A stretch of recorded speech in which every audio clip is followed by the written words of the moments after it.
I posted my story over and r/lulano, and they thought the sub might like to read it too. So here it is, my Lula Roe journey to hell and back. I have crippling depression. I signed up for Lula Roe in 2016. I had been to a few sales, and what I saw was pieces flying off the racks. I guess I paid little attention to the garbage pieces, because I was more interested in finding pieces I liked. The fun prints also excited me. I bought my little sister a watermelon dress and piano key leggings. Looking back, I didn't really like the print of the first perfect tee I bought. It was more that I liked the fit of the style. It accentuated my chest and minimized focus on my stomach. And since I didn't love any of the prints in my size, I think I subconsciously picked the least hideous. I loved the soft leggings, and the tops were still made in the US and held up well.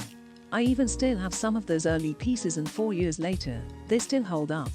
I had inherited some money recently and purchased a house, and Lula Roe seemed like a fun way to get my mind off the illness and death of my father and try to pay off the house faster.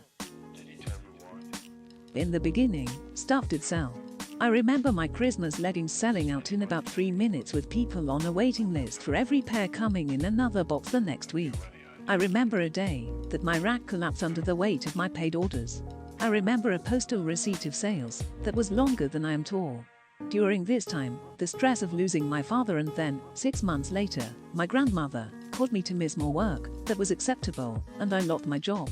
But it's okay, the Lula is selling, and my husband thinks I should focus on that rather than going back into the workforce. And then, very suddenly, the sales stopped. Even selling at a discount, I couldn't compete with the girls going out of business. I could discount my Julias to $25 and still make a small profit, but there were a dozen other women with the same Julia dresses for $20 or less. And the lower I dropped the prices, the more demanding the bargain shoppers got. Can I get a closer photo of the pattern? So I put on shoes and go to my Lula shed, snap the picture and send it.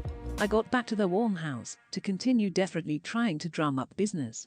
Then, 15 minutes later, they want a picture of the tag. So, I get up, go get that picture, send it. Wait 20 minutes and get a request to find a top to go with it. Awesome, maybe I'll sell 2 pieces.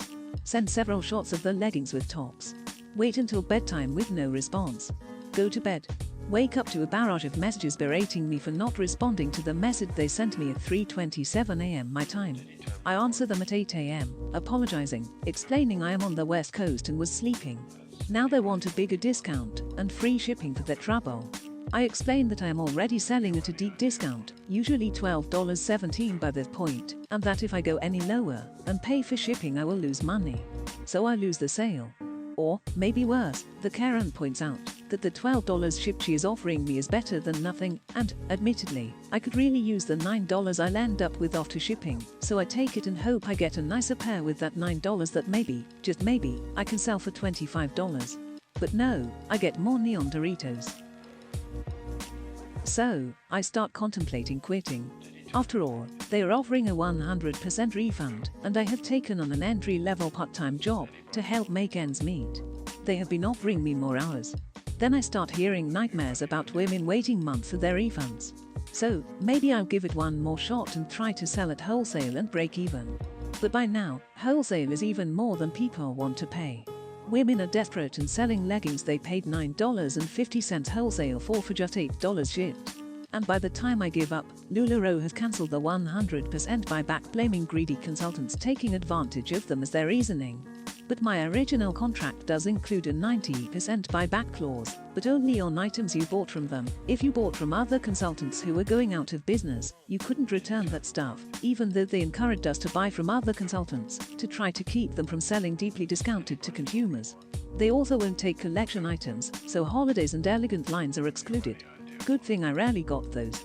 So, okay, I can return about 85% of my unsold merchandise. What about the other 15%? Friends and family buy some pieces, but some of this stuff is just literal garbage. No one wants it. Eventually, I have a woman contact me. She likes the crazy prints for her grandkids and some of her friends. We agree to $5 an item for my last 50 or so items, with me covering shipping. In the end, I get a refund check from Lula Roe for a little under $4,000. There is a problem though. Between supplies, unmovable merchandise, and failed marketing, I'm pretty buried in debt. That house we were going to use the Lula Roe money to pay off faster has some equity, so we take it a $30,000 home equity loan. We pay off the debt that was accrued while I was out of work and trying in vain to make my business work. I now make a $225 payment every month, reminding me of the biggest mistake I ever made. For so long, I blamed myself.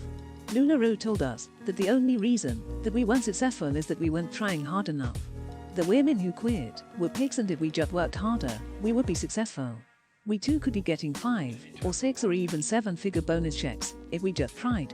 But the reality was, I spent all day on my phone, doing everything I could think of to generate interest. I put together outfits. I created a loyalty program. I did giveaways, donated my duplicates to the YWCA, and supported local charities with my sales. I answered inquiries all waking hours. The only way I could have worked harder was by eliminating sleep and being available 24 hours a day till I dropped dead. It was my fault that I signed up. It was my fault that I ignored my gut feeling and disregarded articles that painted the brand I loved in a negative light. It was my fault that I took 6 months off after losing my job rather than going back into the workforce right away. But it is not my fault that my products couldn't sell for a profit. I'm not the one who produced hideous designs and oversaturated the market by allowing a 400% increase in consultants over about a year. I'm not the one who outsourced production overseas to factories that would make it cheaper, and I'm not the one who introduced millions of shoddy products into the market to destroy the once strong faith in the brand.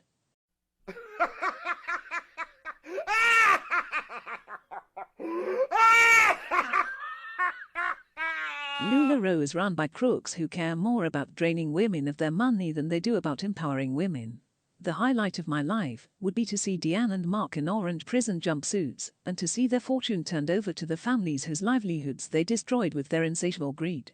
As hard as I got off easy. There was never a struggle to put food on the table, and I never had to decide which bill to leave unpaid. I don't have children that were affected or neglected.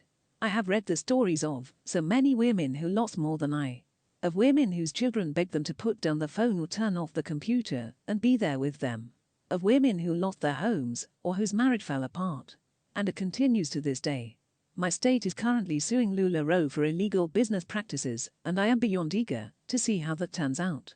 But even if they win, there is no way to undo the damage. We just move on and hope we learned our lesson. Be gone, fuck! I'm so sorry you went through all of that, but I'm glad you're on the other side. That's a hard and expensive lesson to learn. Did LuluRoe Corporate really call the women who quit pigs? That is infuriating. Yes. I was actually tuned into that live show. If you wrestle with those pigs, you will get muddy.